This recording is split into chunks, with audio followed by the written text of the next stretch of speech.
नमस्कार। कौशल योग के आज की इस कड़ी में हम लोग लोअर बैक में जो स्लिप डिस्क या स्पॉन्डिलाइटिस आदि की शिकायत होती है उसके लिए कौन से प्राणायाम उपयोगी हैं और किस प्रकार के ध्यान का अभ्यास किया जाए कि इस समस्या का हम जड़ से समाधान कर दें। तो आइए अब हम लोग देखते हैं कि कौन कौन से प्राणायाम इसके लिए हमें अभ्यास करना है, उनकी विधि क्या है और उनको कैसे अभ्यास किया जाता है। सबसे पहली चीज़ है कि इसमें हमें नाड़ी शोधन के अभ्यास में दक्षता प्राप्त करनी चाहिए और नाड़ी शोधन के मूलतः 4 स्टेप होते हैं। उन चारों स्टेप्स में दक्षता प्राप्त करनी चाहिए। सबसे पहला स्टेप है कि हम दाहिने हाथ के थंब को यानी अंगूठे को दाहिनी नासिका पर रखें और बाईं नासिका से धीमी लंबी और गहरी श्वास अंदर लें, लेकिन सजगता पूर्वक। आपके हर एक पल श्वास पर आपका ध्यान टिका हुआ हो। तो हमने लिया, अब हम इसको बंद करें और इससे सजगता पूर्वक धीमी लंबी और गहरी श्वास बाहर निकालें। इसी से लें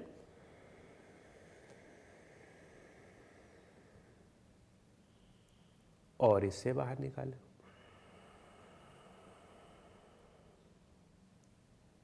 यह एक चक्र है, इसके 24 चक्रों का अभ्यास करें बस, लेकिन सहज हो, आनंद पूर्वक हो, कहीं पर कोई प्रेशर अनड्यू नहीं पड़ना चाहिए। और सजगता पूर्वक जब करेंगे तो अनड्यू प्रेशर नहीं पड़ने पाएगा। इसके बाद जो दूसरा स्टेप है, जब आपको इस स्टेप में अच्छी मास्टरी हो जाए, 1 हफ्ते 2 हफ्ते 3 हफ्ते में, और तब आप दूसरा स्टेप का अभ्यास करना शुरू करें। उस स्टेप में हम क्या करते हैं, श्वास को हम अंदर लेते हैं और अब अंदर रोकना शुरू करें सहज समय के लिए, कोई फोर्स नहीं करना है शरीर के साथ, और फिर श्वास को बाहर निकालते हैं। जैसे अब हमने अंदर लिया, फिर रोक लिया और अब बाहर निकालना, फिर अंदर लें, फिर रोक लिया और फिर बाहर निकाल दें। यह हमारा एक राउंड कुंभक के साथ हुआ। लेकिन ध्यान रखें कि उच्च रक्तचाप हृदय रोग वाले कुंभक का फिर अभ्यास नहीं करेंगे, वे पहले राउंड का ही अभ्यास करेंगे। वे जो हमारी पहली स्टेज है उसका ही अभ्यास करेंगे, दूसरे राउंड या दूसरी स्टेज में नहीं आएंगे। जब उनका ठीक हो जाए इसके अभ्यास के साथ, तब फिर वे दूसरे राउंड का अभ्यास करेंगे। और जिनको ये समस्या नहीं है, फिर वे दूसरे राउंड के अभ्यास में जब दक्षता प्राप्त कर लें, तब तीसरे राउंड में आ जाएं। तीसरे राउंड में कैसे करते हैं, उसमें अब हमें रेशियो करना है श्वास में। जैसे हम जितनी देर में श्वास अंदर ले रहे हैं, पूरक कर रहे हैं, उसका डबल अंदर रोकना है और डबल में ही बाहर निकालना है, जिसको हम 1-2-2 का रेशियो कहते हैं। तो आइए अब हम देखते हैं। जैसे हमने 3 काउंट में मान लो अंदर लिया, तो हम 6 काउंट अंदर रोकें और 6 काउंट में बाहर निकालें। और अगर आप 4 काउंट में अंदर ले सकते हैं तो फिर 8 रोकें और 8 में बाहर निकालें। किसी भी प्रकार की असुविधा ना हो, ये ध्यान रखें। और 3 नहीं कर सकते हैं तो 2 में ही करें कि 2 में अंदर लिया, 4 रोका, 4 में बाहर निकाला। तो आप अपनी सुविधा अनुसार, अपनी क्षमता अनुसार उसका अभ्यास करेंगे। देखें,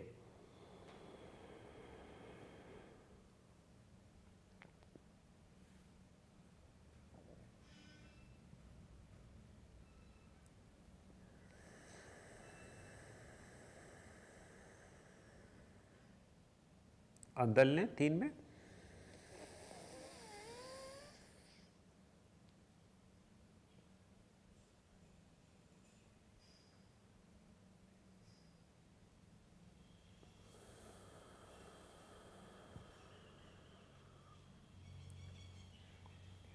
फिर यह रेशियो के साथ हो गया, जिसे हम तीसरा स्टेप कहते हैं, तीसरा राउंड कहते हैं या तीसरी स्टेज कहते हैं।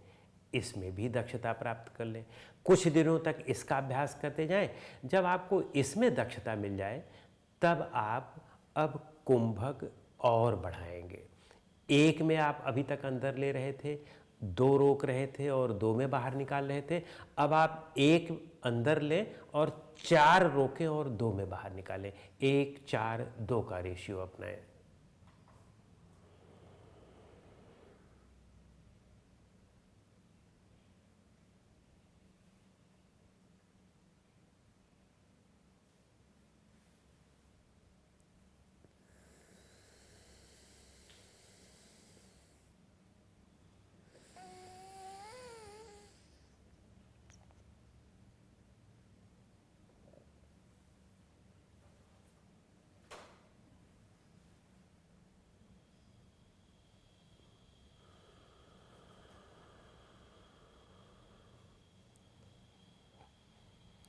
तो आपने देखा कि हमने इसको 1:4:2 के रेशियो में किया।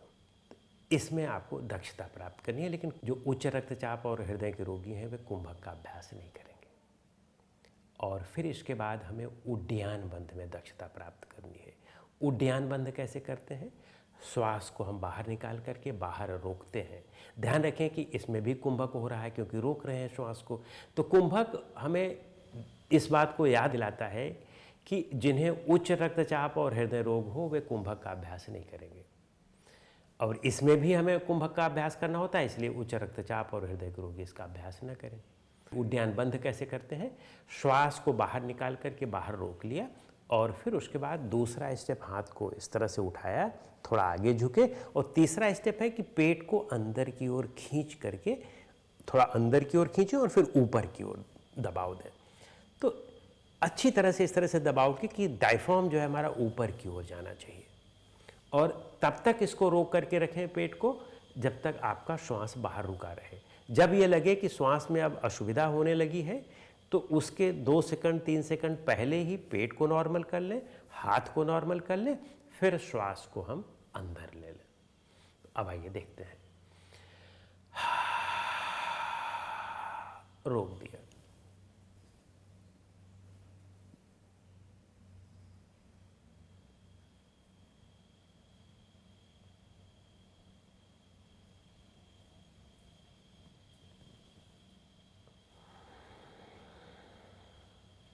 ये हमारा उड्डयन बंद हुआ। इसके 3 चक्रों का अभ्यास प्रतिदिन करें तो आप देखेंगे कि इससे आपके जो लंबर के क्षेत्र में जो भी समस्याएं हैं उन समस्याओं से आपको राहत मिल जाएगी, और केवल राहत ही नहीं मिलेगी, आप काफ़ी हद तक उनसे अपने आप को मुक्त कर लेंगे, और सर्जरी आदि की जो ज़रूरत होती है वह नहीं पड़नी चाहिए। और फिर इसके बाद भ्रामरी प्राणायाम का जरूर अभ्यास करेंगे। भ्रामरी में श्वास को अंदर गहरी भरते हैं और फिर कान को हल्का सा अंगूठे से या किसी उंगलियों से उसको बंद करके, हल्का सा, बहुत प्रेशर के साथ नहीं बंद करना है, बंद करके अब हम गले से आवाज़ निकालते हैं या नाक से आवाज़ निकालते हैं। आवाज़ निकालते हुए ही श्वास बाहर निकलेगी नासिका से, लेकिन जो आवाज़ आती है उसका इको होता है अंदर, तो आपके ब्रेन के नर्व्स को, न्यूरॉन्स को वह वाइब्रेट करता है, उसको अच्छी तरह से फील करेंगे।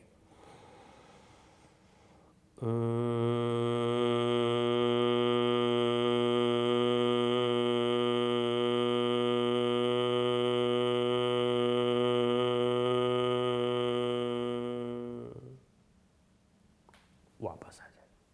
इसके भी 6 राउंड्स का अभ्यास करें। और एक बात का ध्यान रखें कि जिनको लोअर बैक में स्लिप डिस्क, स्पॉन्डिलाइटिस या सियाटिका आदि है, वे जो आसन है बैठने का, वे ज़मीन पर कभी भी अलती फलती मार करके उकड़ू नहीं बैठना है। उन्हें न तो सिद्धासन में बैठना है, न तो पद्मासन में बैठना है, न सुखासन में बैठना है। जब भी बैठे हुए कोई नीचे गद्दी रख लें, उस पर बैठ जाएं और फिर पैरों को जिस तरह से मन हो कर लें, या बेड पर बैठ करके और पीछे सपोर्ट ले लें। और ज़्यादा बेहतर होता है कि अगर बैठने की स्थिति है ज़मीन पर तो वज्रासन पर बैठ करके करें। वज्रासन पर बैठ करके इन क्रियाओं का अभ्यास करें। जो कुछ भी हमने प्राणायाम आदि बताया उनका अभ्यास करें तो रोग जल्दी से ठीक हो जाता है। जब भी आप ज़मीन पर बैठते हैं और वैसे बैठते हैं जैसे पद्मासन, सिद्धासन या उकड़ू मार करके बैठते हैं, तो उस स्थिति में आप कितना भी कुछ भी कर लें, रोग आपका ठीक नहीं होने वाला है। तो पूजा पाठ आदि भी अगर आप करते हैं, ध्यान आदि भी करते हैं, तो आप इन आसनों में बैठ के न करें, वज्रासन में बैठ के कर सकते हैं, या आप कुर्सी पर बैठ करके कर सकते हैं, या आप नीचे कोई गद्दी रख करके कर सकते हैं। और योग निद्रा और ध्यान का प्रतिदिन अभ्यास करें, तभी समस्या जड़ से जाती है, अन्यथा समस्या जड़ से नहीं जा पाती है। और कुछ दिनों के लिए तो वह ठीक हो जाती है योग आसनों का अभ्यास करके, और जैसे ही वो ठीक होती है फिर हम योग आसन आदि छोड़ देते हैं और समस्या दोबारा पकड़ लेती है।